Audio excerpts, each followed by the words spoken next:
Eder. Mech. Pallister.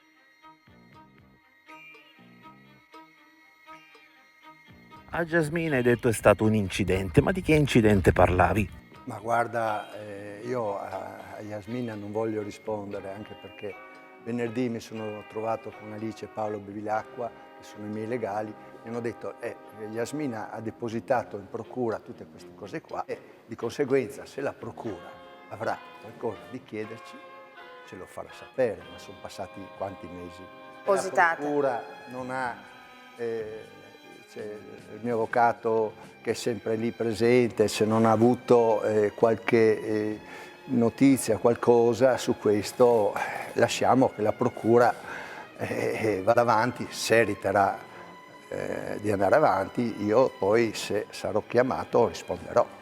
Avendo in Italia uno dei più grandi esperti mondiali in retroflessione colorata, è il caso di farlo esprimere anche sulla vicenda di Diana. Credo ha ragione Sebastiano quando parla che ha depositato una memoria circa un anno fa la signora. Io credo che siano delle insinuazioni belle e buone nei riguardi di Sebastiano, che ricordiamo ha un alibi considerato di ferro, perché le telecamere lo riprendono mentre fa delle consegne e le celle telefoniche appunto confermano i suoi spostamenti. Quindi io dopo un anno che comunque la procura sta indagando, Sebastiano non mi sembra che sia iscritto nel registro degli indagati, quindi il suo alibi appunto è inattaccabile. E vabbè, anche Barzan non avrà letto bene le carte, se no saprebbe che le cose stanno diversamente, ma del resto lui ha studiato così bene le carte di Rimini che non poteva dedicarsi anche a Trieste con la stessa precisione. Ho sentito diverse persone dire, ho letto il fascicolo relativo alle indagini sulla morte di Liliana Resinovic ed è veramente fatto bene. Ma il problema non è quello che c'è, il problema è quello che manca. Non sono state fatte decine di attività che andavano fatte, di verifiche, di controlli, non sono state ascoltate molte persone che dovevano essere ascoltate. Ad esempio, Sebastiano, ora parliamo di celle, non mi riferisco alla prigione, parliamo di celle telefoniche. Guarda, di quel caso lì non ho... Il 14 mattina, e solo il 14 mattina, il tuo telefono all'interno dell'egregissimo studio laboratorio di via Donadoni non prende. Penso, perché a distanza di tempo è venuta fuori questa cosa, che è un ambiente particolare in cui all'interno non c'era campo. Non sempre, qualche volta a secondo del tempo. Beh, se dipende dal meteo, dobbiamo dire che il meteo del 14 dicembre non aveva precedenti e mai più si ripetette. Cosa c'era, una tempesta magnetica? Guarda, io quando faccio i miei lavori quei coltelli, quella cosa che facevo in quel laboratorio là, ci mettevo anche più di 3 ore.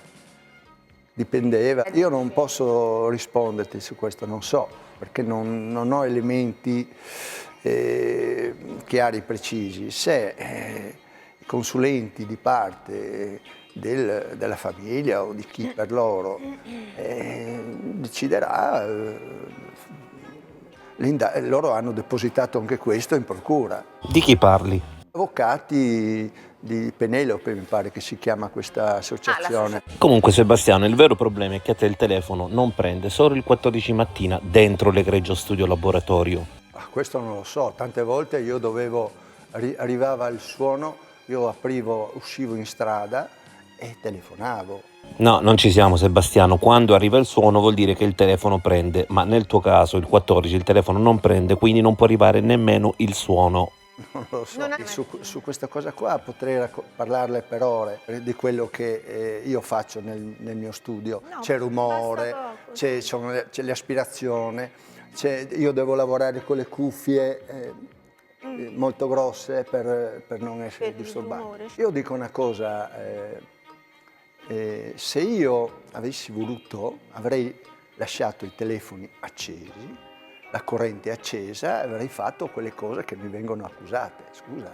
No, tu vieni accusato di aver spento il telefono, appunto, se non volevi essere accusato di averlo spento avresti dovuto lasciarlo acceso. In realtà, io perché devo certo che erano accesi i telefoni, però dipende dalla posizione in cui questi telefoni erano.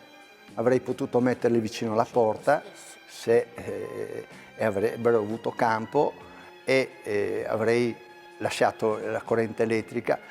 Abbiamo già parlato di queste cose qua. Probabilmente per puro caso quel giorno hai scavato nel muro e hai messo il telefono all'interno di una cassetta di piombo e quindi casualmente non prendeva. Riguardo alla corrente elettrica, stesso discorso, non è vero che non c'è mai consumo, dalle 9:30 alle 10:30 un piccolo consumo c'è, poi alle 10:30 non c'è più e infatti qualcuno dice che tu vada a casa proprio alle 10:30, ovvero lo dicono Silvia e Jasmine.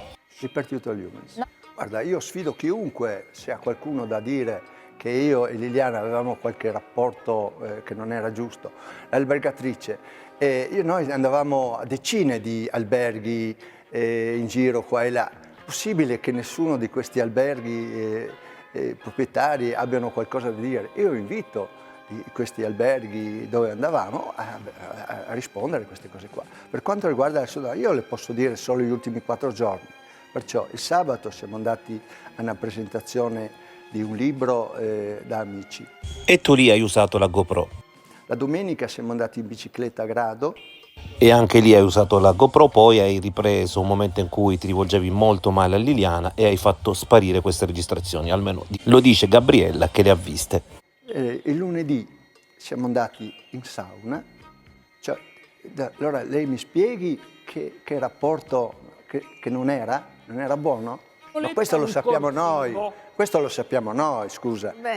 Cosa sanno gli altri? Ma cosa sanno? Ma cosa sanno? Che Liliana non parlava con nessuno delle nostre cose, nessuno parlava di Liliana, 32 anni. Sebastiano, allora perché il 14 mattina dici di aver spento il telefono? Chiaramente mi sono... Ah, ok, ti sei sbagliato, è stato solo il 100° lapsus, però devi stare attento perché una leggenda metropolitana dice che ogni 500 lapsus una questura indaga qualcuno. Certo, perché io quando vado in studio, quando andavo in studio, mettevo i telefoni lì, abbi pazienza, tante volte ci si sbaglia. Io nelle mie dichiarazioni ho sempre sostenuto questo, non è che l'ho detto qua, certo che erano accesi. Il problema è che a distanza di tempo le cose sono cambiate, perché le celle all'epoca, parliamo di 3 anni fa più, erano quelle che erano. Questo mi è stato detto, che gente che mi conosce, gente che sa, tecnici, che ha detto nelle fasi successive, poi negli anni successivi, le cose sono cambiate perché sono state potenziate, perché anch'io, io per telefonare a qualcuno dovevo uscire dalla porta, andare con la pioggia, sotto la pioggia, capisci? E questo mi è stato detto, guarda. Questo è vero, le celle vengono aggiunte di continuo, inoltre tra il 2021 e oggi c'è stato il passaggio al 5G, ci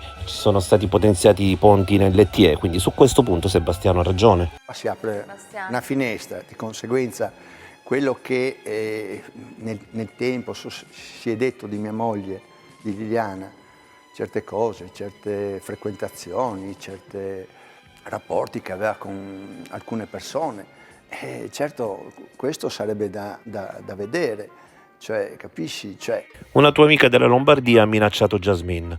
Guarda, io ti faccio solo una cosa, ti dico solo una cosa, cioè se una persona voleva minacciare un'altra persona, non telefonava col suo telefono, cioè, capisci? Non ha niente da nascondere questa persona. Io adesso questa persona non frequento più da tantissimo tempo. Per altri motivi io frequento altre persone, cioè perché io non vado più da quelle parti, perché io da quelle parti andavo in bicicletta. Diciamo, come conosco tante persone, anche ultimamente qua e là, ci sentiamo. Però tu sei responsabile perché evidentemente a questa persona il numero di Jasmine l'hai dato tu. Ma certamente glielo avrò dato io, certo, perché questa mia amica mi ha detto guarda voglio salutare Yasmina, gliel'ho dato insomma. Così mi ha detto lei, cioè io non ho sentito la telefonata, non l'ho sentita, perché non eravamo proprio vicini, ho visto che stava telefonando e basta. Cioè non volevo salutare o parlare, adesso non mi ricordo esattamente, è stata una cosa brevissima in un momento di vita e c'è il numero di telefono, perché non ascoltate questa persona? Scusa, avrà cosa da rispondere. Visto che quindi sei disposto a dare il numero di telefono di Jasmine a tutta Italia, perché non dai a tutta Italia anche il numero di questa tua amica lombarda? Yasmina ce l'ha, io non posso darvelo. Certo che ce l'ha, se ha ricevuto la telefonata, cioè una persona non va a minacciare e fa con un numero magari non sconosciuto, oppure si fa dare un telefono, che ne so io, no? Secondo te Jasmine si è anche inventata che tu un giorno sei rimasto a piedi? Guarda, io ho testimoni del periodo in cui avevo questa macchina che aveva ogni tanto questo problema, ho dei testimoni, posso darvi anche il numero di telefono di queste persone del nord Europa, che io mi trovavo in questo bosco verde a Tarvisio, e questa famiglia di olandesi erano in questo grande camper. Io alle 4-5 di mattina sono collassato perché non riuscivo a spostare la macchina che non prendeva in moto, e loro sono venuti lì, possono testimoniare che mi sono trovato in grande difficoltà. Queste cose qua mi sono successe parecchie volte, e tante altre persone anche il mio meccanico. Sai quante volte hanno provato a capire cos'è e ancora non hanno capito. Ma che razza di meccanico hai? Sembra un semplice problema alla batteria. No, non si sa. A un certo punto l'elettrauto mi fa, sai, io ho fatto col computer di qua e di là, da quella volta non ho più avuto questo problema. Ma mezzo secondo fa avevi detto che ancora non si era risolto quel problema. Tutto questo qua. Non partiva la macchina. Ma no, l'albergo di Yasmina è un altro discorso. Quella volta avevo una macchina, e adesso poi è successo quella volta lì. Ah, quindi parliamo anche di una macchina diversa. E allora che c'entra sto discorso? Quello che dice lei è una cosa che comunque sarà stata verificata, non riesco a capire il nesso. A un certo punto la macchina ha preso in moto e questo qua è andato avanti, io sono andato via. Basta. Generalmente più uno prova ad accendere la macchina, più la batteria va giù. È insolito che invece col passare del tempo e delle prove la macchina, invece di andare completamente giù, parta. No, io dico, guardate, se avete cose da dire nei miei confronti, io sono conosciuto anche del mio lavoro qua e là, io non ho mai litigato con nessuno, mai. Non avevo mai litigato con nessuno.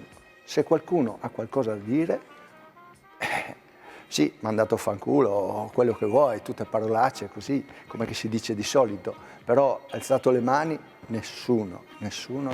Se c'è qualcuno che vuole dire, si mette in contatto con voi e dopo ci sentiremo. Figurate se io vado a minacciare Yasmina, per favore, dai. Sono cose che comunque la procura ha già sbagliato, avrà deciso. Ehi, non dimenticare di iscriverti a questo canale.